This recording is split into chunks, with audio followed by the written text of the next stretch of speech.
Hey guys, Joyce Yabut here. It's day 2 here in Fukuoka, guys. It's December 25. Merry Christmas, everybody! Hope you had a good Christmas Eve kagabi. Kami nakita niyo naman how simple it is. We ate, then went to Starbucks, tapos nagpahinga. Ngayon, it's already 1 p.m. Late tayo lalabas kasi guys, ang sama ng pakiramdam ko talaga. So, we had a good night's sleep naman kahit medyo inuubo-ubo. And what's good is yung favorite natin na vitamin C here in Japan. Ayan, nagka-feeling tayong muli. Meron na tayo dito sa Pinas. Gusto niyo malaman? Look at my stories. Ito, yung company namin sa Philippines yung nagdi-distributor officially nito. So, drink muna tayo ang ating shot every morning. Alam niyo yan, lalo na pag may sakit tayo. Lagi tayo may sakit pag dito sa Japan, no? Yummy! So, ayun guys, today, we'll do some touristy things. Si Jello nakaka-proud, maagang gumising yan kanina, nag 10-kilometer run na yan. While ako ay nagpapahinga. So, ayan, later we'll be going and walking to temple. Tapos, tingnan natin kung saan tayo din na ating mga paa. So, see you guys later paglabas natin. Cheers! Okay, fit check. It's Baymax. Okay guys, it's already 1, so kain muna tayo. So malapit na kung saan tayo makakain before we go to the temple. Hello! We're out and about guys. So it's 1 p.m. here in Fukuoka. And if you're wondering, it's winter time in December. Today is December 25. And the weather is 6 degrees, 7, mga ganyan, ang lamig. So, si Jada naka-heat tech sa loob, shirt, and a puffer jacket. Me din, ganun lang. Ganyan, chill lang. Tawid kami, kakain muna kami ng quick lunch sa Sukiya. May Sukiya lang sa malapit dito sa hotel namin. So, that's our hotel. APA Hotel, so hindi ko na-chika kanina. Ang mga nire-replenish nila the next day. Hindi kami inabutan ng cleaning kanina kasi nga 9 o'clock dapat sila magka-cut off ng linis. Tulog pa ako nun. So, ayan. Nagbigay naman sila ng 1 full bag ng mga pang-replenish ng toilet. So, ayan. Kain na tayo. Look at Fukuoka, guys. So, very chill. Marinig din na yung pew-pew. Para magtatawid na. Tsaka nung tumakbo ko, 7 a.m. na madilim pa. Because it's winter time. Ayan, so chill lang. Kain muna tayo. Ayan guys, ang lapit na natin sa Sukiya. Yung hotel natin andun lang. Dun. Tapos dito tayo kakain sa tapat. Tapos sa middle nito may 7-Eleven. 5 gusto niya quick convenient run. Lamig. Ang lamig pag humahangin. Guys, sana ay yung gloves ko hindi ko na yung dala. Yung lamig mas na elevate kapag mahangin. Kasi kung weather lang okay lang ngayon kasi mahangin. Yun nga, nakalimutan ko pa yung So guys, sana naririnig nyo ako well kapag mahangin kasi nga nasira yung boya ko kahapon yung mic natin. Tignan natin kung makakaharap tayo sa mga camera store dito. So ayun na, we're here. Kain tayo sa Sukiya. Let's go. Ayan guys, naghahanap kami ng parang vending machine. iPad na mag-order. May school pala today guys. Sila, di ba kung sa atin sa Pilipinas it's a holiday. Dito guys, it's a regular day kasi iba naman sila ng religion. So may mga school boys kami kasama, ganyan, pasok na sila. Ngayon pa lang sila papasok, 1 p.m. Thank you! Ayan, binigyan na tayo ng drink. Order muna tayo. So ayan guys, sa mga naninibago, no? Alam nyo, last year, eat till you drop talaga tayo. Pero ngayon guys, small portions na lang tayo kasi girl is a high blood girl now. So, kain na lang tayo ng mga ganyan. 1 bowl. Doon tayo with kimchi. Size natin is small. Is this me? Okay, tapos, ano yun na lang? Order nila. Okay. Ang sa akin, 520. Ba't ganun?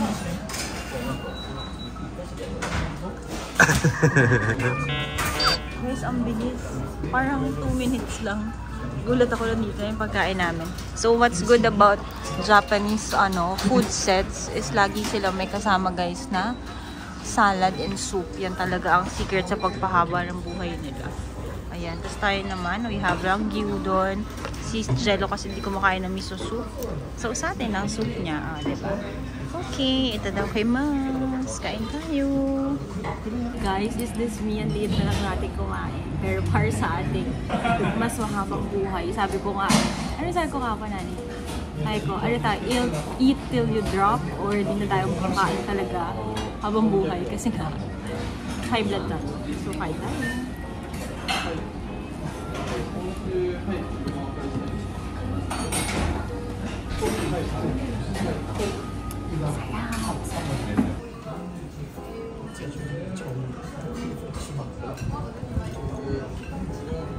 Finish. Ang sarap, guys. Guys, nag-observe ako ngayon. Sabi ko, ang galing mo.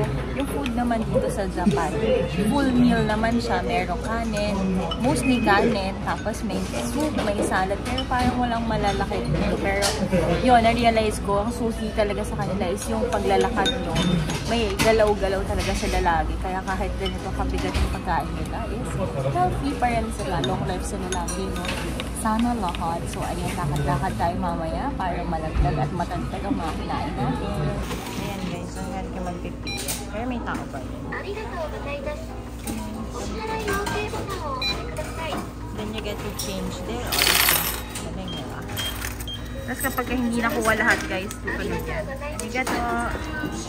Guys, hindi ko alam kung ito ba yung sikat na Hakata Ramen Iso. Parang ito yung nakita ko kay JM Monkey Show, guys. May pila eh. Ito kaya yun? Kung ito yun, ang bilis lang namin pala dyan. Guys, ito yata yun, no? Ito ba yan? Ayan, no? Kahapon ko yan pa tinitingnan nung naglalakad kami pang hotel. I think yan yun. Ang galing! Ang lapit lang natin dyan. From our hotel, that's 3-minute walk.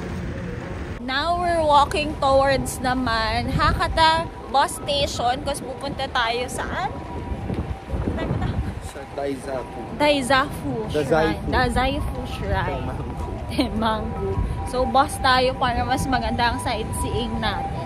So yun guys, ang kinain namin sa Sukiya, yung sa akin 530 yen. That's only 212 pesos. Sulit. Ito kahapon guys, so naglalakad din kami po hotel, tinitingnan ko yan. Sa labas pa lang, amoy na yung mga bread. Ano? Croissant, tas may soft ice cream. One time, pag gumaling-galing na, kaya nga eh, pag gumaling-galing na tayo sa Ubo, kain tayo dyan. Tapos ito, walk na tayo. Malapit lang kami sa bus station, no? Oo, yun, yung tumbok na yan. So, highly recommended ko yung place kung saan kami nag-book ng hotel. Yan. Tapos ito rin yung may APA hotel. Saan ba yun? Ayun, no? So, pwede rin kayo dyan magstay.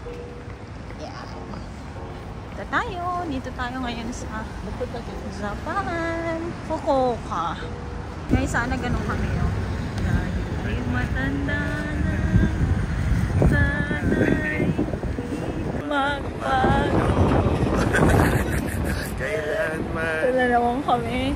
Ganyan na lang kami guys hanggang tumanda. Travel na lang. Paras pa naman kami ni tatay nakaganito. Suotan. Guys, ano ba? Nagpa-Jotox na ako. Ganito pa rin pala yung bilog natin kapag... Baka pag malamig. Ano, tumano ba? Oo, bumibilog. May ganun, di ba? Hindi, at least ito medyo gumanon dati eh. Look! Mochi ozel! Yummy! Parang ako to. Ang sarap! Mochi tapos mga fruits. Try natin one time yan. So yun nga, hindi na natin napigilang nakapasok. Pumasok ako guys, lumabas na lang rin ako. Ang mahal. Yung isang ganon, parang 400 pesos. Mas mahal pa sa Sukiya ko guys. Kanin na ako eh. Check na lang natin later, baka sa Shrine may guarantee. Mochi.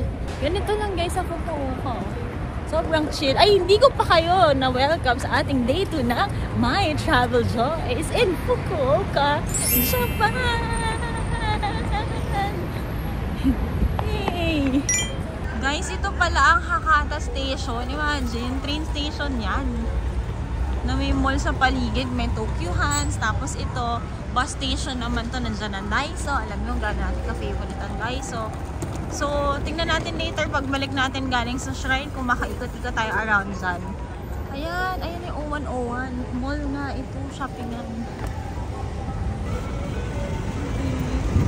Guys, ang saya dito kasi hindi siya kasing chaotic ng Osaka and Shibuya. Sobrang chill lang ng mga tao.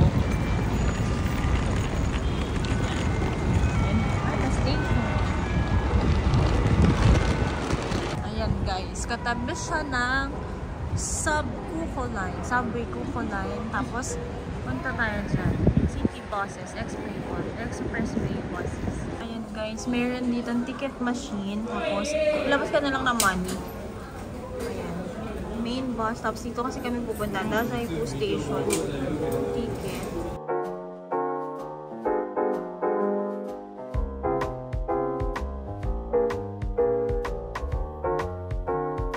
Ayan guys. Tapos susundan nyo yung Dazaifu Pink Line. Papunta sa number 11. Doon kayo sasakay. Ang galing, diba? Very tourist friendly. Tapos yung mga sir dito sa information station, ano rin sila, very accommodating rin sila. When you ask questions, ayan, dito tayo. Tapos may mga, ano rin, bilihan ng food. Ayan. So guys, ganun din. Yung iba sa airport, ito sa Dazaifu. So ito talaga one of their main attractions here. Fukuoka. Pila tayo. Ang galing guys. So while waiting sa line, nakikita niyo yung mga dumadating na bus. Saka yung mga sasakay. So abangan natin kung aabot tayo sa 2 o'clock. Or maghintay tayo another 20 minutes kung hindi kasha. Ayan guys, nagre-remind na rin na Dazaifu na ang next ticket natin. And fall in line daw sa tama. Ito na guys. So thank you. Ayan, let's go. Sakay tayo. Yay! Ito kami guys, para kami field trip. 40 minutes. 40 minutes guys. Hindi tayo nakabili ng mga snacks, matulog muna tayo. Kakain lang natin. Ay, kakakain lang ba? So there guys, ang initial impression natin here in Fukuoka, ang maganda dito guys. Very tourist friendly din sila. Hindi masyado nakakapag-English yung mga people. Pero no worries kasi may mga signage naman lahat. Where to go, ilan yung stop. Nandun din, may mga TV din saying kung anong oras darating. May people din na nag-assist. So ayan, we're going to one of their most famous attraction, yung shrine nila, Dazaifu. Later, kain tayo. Tapos, tingin-tingin tayo, mag-wish tayo kasi isa daw yun sa mga main shrines where to wish.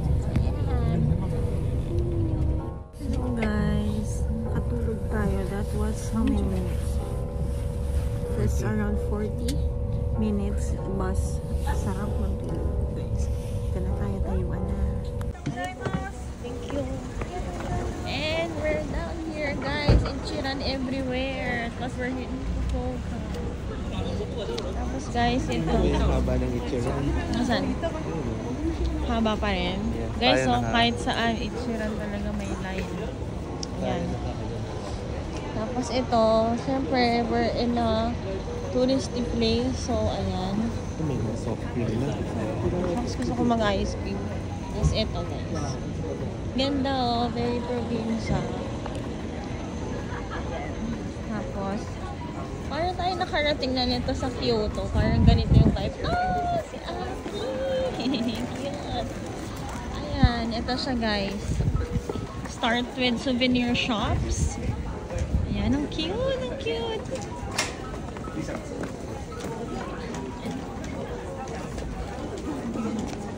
Ganda dito guys. Ano, very very touristy, very picturesque. Hindi crowded. Remember when we went to Kyoto the last time, di ba? Pagka ganitong mga tourist area, shoulder to shoulder na kayo. And guys, oh, nasa tama na tayo na lugar kasi may Torii Gate na. Ayan, saan kaya tayo? Parang magpo-food trip din tayo. Shucks, ito yung mochi. Tingnan natin. Ayan, oh, sitahan. Saan? Ayan, oh, ito. Ay, sold out. Guys, oh. Sold out. Guys, sold out na. Wala na. Guys, ito i-try natin. Ito yung sikat nila na mochi. Let's try ko tayo. Try guys, hindi natin alam pero go lang.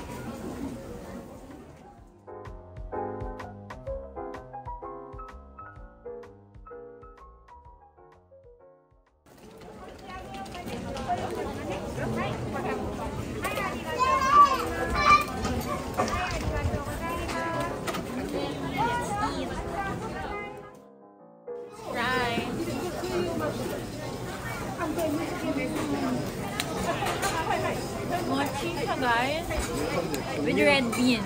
You know how much I love red bean, diba? So ito, panalo sa akin. It's 150 yen. It's so yum. Alam ko ito yung mga isa sa mga sikat dito. So there guys, simula pa lang, kain agad tayo. Ang sarap nito guys, ang lasa niya. Para siyang, mochi siya. Parang igoy-ish yung outer. Tapos, you have naman red bean inside. Yung red bean medyo matamis siya. Yummy! And don't forget to step on the side lang ng store and dito yung ubusin yung pagkain nyo kasi it's an etiquette here in Japan not to eat while walking. So ayan, kain muna tayo. Guys, meron din ditong pinipilahan. It's pork bun naman pero hindi natin try kasi ano siya, mabigat. Pero mukhang masarap. Ito naman, it's the same as what we ate. Ayan o. Pila rin siya. So, ito talaga ang sikat na kakainin mo dito sa, nasa tayo Hanmo? Dazaifu. Dazaifu Shrine. No? Fresh naman naman ni Banchi ko. Parang bagong kasal. Bagong kasal talaga ako. Ito guys, mga souvenir shop. So, ang cute. Ang cute talaga. Look. Sana niyo ba ito? Cute. Guys, ito naman. Parang small serving siya ng mentaiko ba to? Ano yan? Tama. Mentaiko siya. Feel free to try one. Ano siya guys? Egg roll, fish roll to alam ko. In a rice. Ayan o. Kain sila. Silip tayo. Ayan guys, mga favorite natin. Meron silang mga pa-frittings. Ayan. Ito siya. Ito naman guys, soft serve ice cream naman na may honeycomb. Ayan. Wala lang ako ubo talaga kakain tayo nito. Look. Hello. Ayan. Ice cream. Sana magpag-ice cream na tayo sa darating na araw. Guys, na-remember nyo, nung nagpunta tayo sa Kyoto, di ba hinahanap natin last year yung parang kahoy-kahoy na Starbucks. Meron din silang sariling take nila dito. They have a Starbucks, tas ang ganda ng architecture. Ayan, daming tao. Guys, yung kinain natin kanina, kaliwat kanan yung mga stores na ganun, and lahat may pila. Worth it naman i-try talaga. Masarap, masarap. Ayan. Ang dito, ang street food talaga dito mostly is ice cream or mochi. Ganda. Hindi pa tayo nakakapunta sa shrine. Ang dami ng pwedeng makita. Highly recommended kung magpunta dito, guys. Guys, mag-chika naman tayo on the business aspect dito sa Japan, no? Napansin ko, pare-pareho yung stalls dito. It's a tourist attraction. Tapos yung benta nila, yung kinain natin kanina na mochi. Parang may 10 stalls na ako nakikita na ganun. Pero ang price nila is at par. 150 each lahat. Meaning guys, hindi sila nagpapatayan when it comes to benta, to business. So lahat may opportunity para bilhan. Hindi pupunta yung isa kasi uy dito mas mura, wala. Just have to pick kung saan ka bibili na restaurant and lahat may opportunity na kanilang sales, makabenta. Very good, diba? So kahit marami ang demand, kung pare-pareho naman, diba? Pili ka na lang, diba? Ganun dapat sa business para hindi... Kasi hindi mo dapat ibaba yung price ng product mo. Kasi mamamatay yung ibang nagbi-business ng same line. Yes. Same with other products. Same businesses. Sana ganun tayo sa Pinas, no? So, yan. May pahugot pa. Hindi, sa true lang. Kasi, napapansin ko dito, like for example, this shrine is open for how many years na guys? Tapos pare-pareho binibenta mochi, strawberry, ice cream. Bakit hindi nagsasarado? Kasi lahat may opportunity. Sa atin, pababa na pababa ang presyo. Lahat doon pupunta. Yes, mag-suffer yung quality. Pero dahil mura, doon pupunta yung mga tao. So, ayan, nakapasok na tayo sa shrine. Nagkaroon pa po tayo ng Financials 101 with the Bartolomes. Ito pa pala guys ang natutunan ko. Dito kasi, like for example, here in Japan or here, o sa Korea also, tinatangkilik talaga nila yung products nila. Like, for example, may isang stall, gyoza lang talaga. For how many years, gyoza lang ang tinda nila. Yun. Very quality, consistent talaga. Ang sa kanila kasi, pinipatronize nila yung mga sarili lang produkto. Parang sa atin, hindi ako nakakita ng store na puro adobo lang yung tinda. Perfect example, Ichiran. Yung broth na pork. Very consistent. Punta ka dito sa Fukuoka, Tokyo, even go to Hong Kong or Taiwan, still the same. Consistent talaga when it comes to business, guys. Yung quality, wag mo ibababa yung presyo mo para lang dumami yung tao. Kasi, yun talaga quality ang niche. Yan, quality. So, ayan. Okay ba? Okay. Magkaroon tayo ng mga ganyan. Kasi yan ang hilig namin pinag-uusapan ni Jello. And we are the Bartolomé.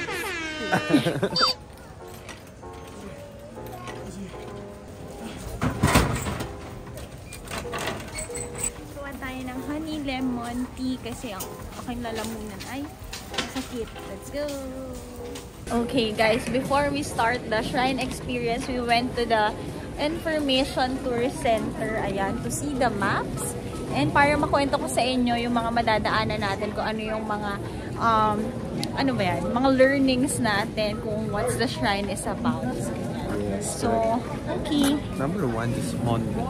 So, ngayon guys, nakapila tayo dito sa bronze na ox. So, ang meaning daw niyan, kapag tinap mo daw yung head ng bronze na ox, it will grant you yung wish nyo for wisdom. Because here, dito sa pinuntahan nating Daizafu Tenmangu na shrine guys, people go here to wish for exams.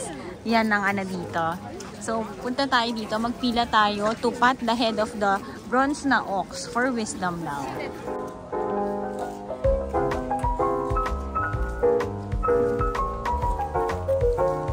Mag-enter na tayo ng Torii Gate. Magbabaw muna tayo bago tayo mag-enter. Baw muna tayo. So, yun guys. Ayun yung ox, diba? May significance yan dito. Ayan guys, tabi muna tayo. Kasi may significance yung ox. Kaya natin kanina, diba, pinat yung head ng ox. Saka pinat natin sa head natin to give wisdom. So, yung mga kanina na nagpapat sa may puwet, hindi ko alam kung ano. So, ayan kasi guys, may significance yan dito. As per the readings natin dito, ang pinapat yung head to grant wisdom because si Sukagawara Michisane, who was a renowned scholar, is buried here where an ox carrying his remains didn't move, refused to move during his memorial. So, ayun guys. Tapos, ang meron din dito sa ating shrine na pupuntahan, ayan, basahin natin. So, Daizafu Tenmangu, guys, is one of Japan's leading Shinto shrines and the head shrine of 12,000 Tenjin shrines nationwide. O, diba? Hindi natin alam ganun pala ka-importante itong pinuntahan natin today. It was built on the memorial site ni Sukagawara Michisane, a 9th century noble scholar, poet, and politician. His enshrined here the deity of learning, culture, and the arts. So, yan. More on culture and the arts pala ang significance nitong shrine na to, guys. And, nagpupunta ang mga tao dito to have wishes for their exams, gano'n. So, ngayon, papunta naman tayo sa Taikobashi Bridges. Ito siya. It represents the past, present, and future across the main pond in the grounds. Two of the bridges are Taikobashi Bridges, which offer great views back to the entrance and forward to the two-story Roman gate that leads to the main sanctuary. So, siya ang bridge. Pero guys, may mga napanood din ako na vlogs. May mga chika daw dito na kapag hindi pa daw kayo kasal, wag muna kayong mag-cross together. So, yan. Ito, di natin sure. Pero yan. Yung isa daw, magko-cross dun sa bridge. Tapos yung iba, siguro ikot na lang dun. Kasi daw, naghihiwalay. Buti na lang na nagpunta kami honey dito. Kasal na kami. Parang mali yun eh. Okay. Hindi pa sila kasal, naghiwalay na. So, yun. Dito kami. Ang ganda, oh. Cross tayo dito. Haka-haka lang naman yun, di ba? Malay naman natin. Ay, sinasabi nyo yung view. Ayan, ang ganda guys. So, papunta na tayo sa shrine pa lang, pero ang ganda na dito. Wait, picture muna tayo.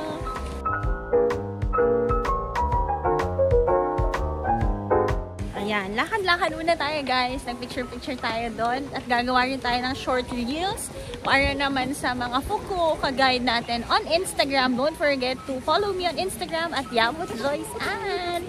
So yun guys, since wala naman kami pinaghahandaan ni Jello na exam anytime soon, I'll be praying na lang and wishing para sa may mga mag-e-exam sa inyo. So grand wisdom para sa inyong lahat. So ayan. Ngayon naman, kuha naman tayo, di ba meron dito yung parang mga charms. Ang sa atin, hingi natin ay health. Ang wish natin ay next year, pag Japan natin ay wala tayong ubo. Ayan. Curious pa rin ako dun sa nagtap ng bat. Ano kaya? So funny. Ay, ang ganda dito guys.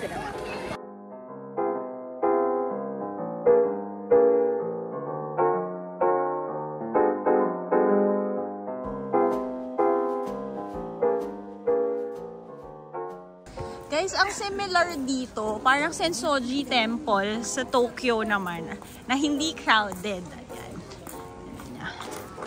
Dito na naman may another Torii Gate. May mga iba rin pala kami nakikita dito na nakakimono, nagpipictorial. Here naman guys, on our right is the Daizafu Tenmangu Museum where meron mga 50,000 na items. More or less. Na treasured, historical treasure dyan. Okay. Ay, ito. Pwede tayo dito mag-clean ng hands, oh, guys. Parang ang lamig lang. Saka lang. Nanginginig yung kamay ko ngayon pa lang, oh. Clean tayo. Ay, hindi mo na.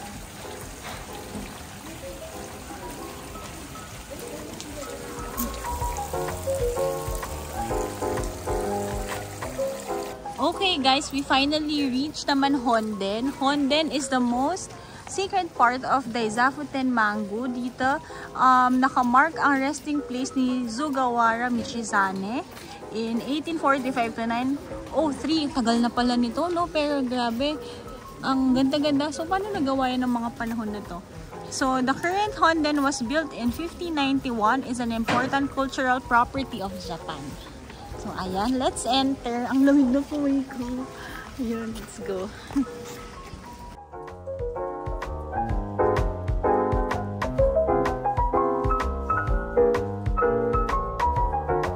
So, anong activity that we can do here sa mga shrine is to get yung mga wish. Ayan, no, meron dito. 100 yen. Tapos, if it's a good luck, you keep your luck with you. But kapag hindi naman ganun kaganda ang sinabi, you tie it here and leave it here.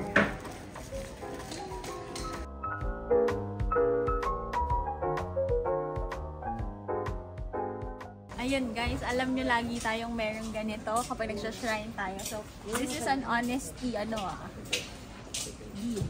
Tama ba yun? So, lagay tayong 100 yen. Tapos bunat tayo. Sana naman maganda. This is our wish for 2024. Let's see. Niligas yung kamay ko. Good luck. Okay, hindi natin alam. Malalaman. Hindi ko siya mabasa. Paano? Ayan guys, gumamit na tayo ng ating kumaring Google. So, check natin. Ito guys, yung mga nakita ko.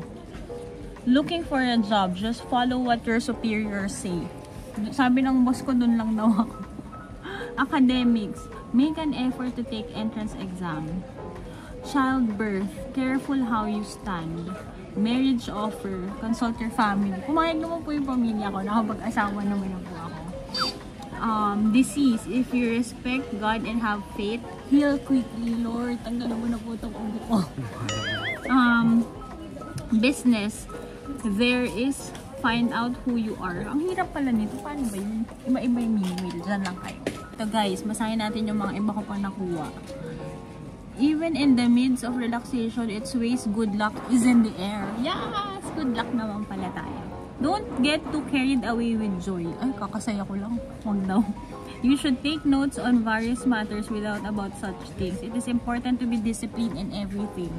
household kindness is work, it will be reflected everywhere. Sabi ko naman sa inyo guys, kindness lang naman talaga i-share natin. Kasi yan talaga, hindi yan maalis. Saka hindi mo alam, yung kabaitan mo ngayon, it will pay off talaga sa kailangan mong panahon.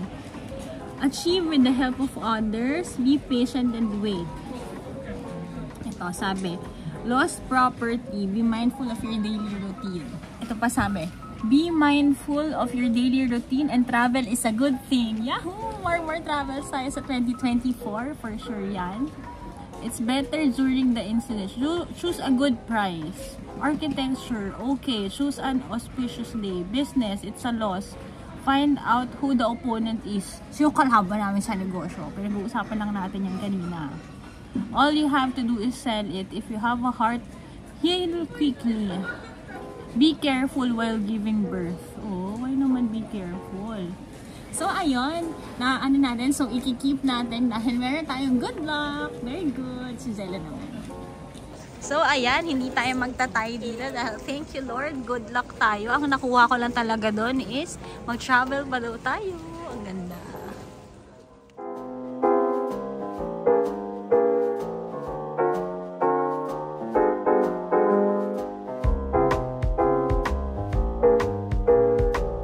Ayan guys, kuha naman tayo ng charms. For good health naman ang prayers natin for this year. Where is good health? Here? What color? Color. Health. Blue? All? Ah. And then, where you put? At home? Wallet? Where to put? Anywhere? Anywhere.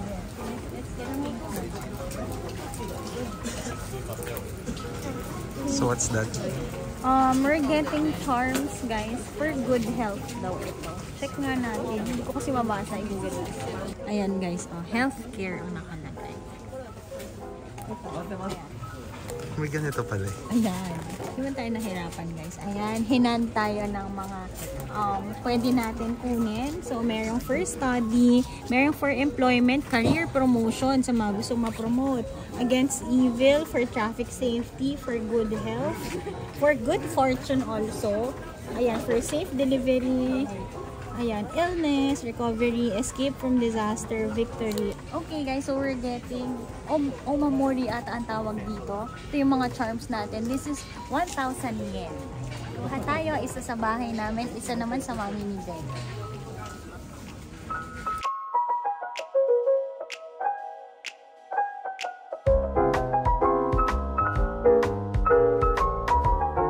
Ayan guys, si Zena nagkukwento kanina, sabi niya, parang pag pumunta ka sa Japan, no, pare-pareho lang yung itsura ng mga shrines. Pero guys, iba-iba, ay pare-pareho man yung look, iba-iba naman yung feel natin every time we go to shrines. Lalo na kapag nalaman nyo kung ano yung reason behind ng shrine na to. For example, dito naman, parang dito kino-commemorate naman yung isa sa mga known person for arts, scholar nila, for arts and crafts. Tapos, tayo naman, as people who goes to shrines, we go here naman kasi, sa iba-ibang time naman, iba-iba naman ang pinagpipray natin. So, last year, ano ang pinray natin last year? Marriage tayo last year and hopefully in the future, childbirth naman. Pero ngayon, and business last year. So ngayon, ang pinagpipray naman natin is good health na lang talaga kasi 2023 has been very, very good. Parang maiyak pa yan. Very good sa atin. Kaya very thankful tayo. So for 2024, health na lang talaga. Thank you, Lord. May pagluha pa. Yeah. So, ayan, tapos na tayo dito. Ikot na tayo, going back.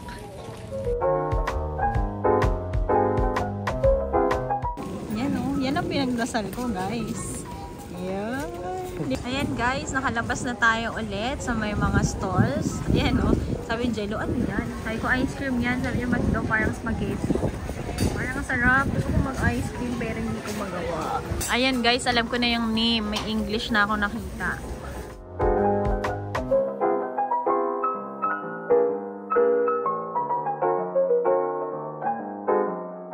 So there guys, we reach ulit yung place where tayo sasakay ng bus. So, hope you like our vlog. Later naman, we'll be going back to Hakata. So, ayun, hope you like and lahat tayo pinag-pray natin ang good health, ang wisdom. So, ayan, highly recommended for you to go here when you're in Fukuoka. Ganda dito guys, sobrang peaceful, sobrang quiet. So, yan, punta na here and walang gastos. It's free. You just have to pay for your bus. So guys, sa susunod na vlog ulit, don't forget to like, share, and subscribe to my channel and follow all my social media accounts at Yabut Joysan on Instagram and She JY on TikTok. So kita-kita tayo later. Gabi naman ang vlog natin sa Hakata. Bye!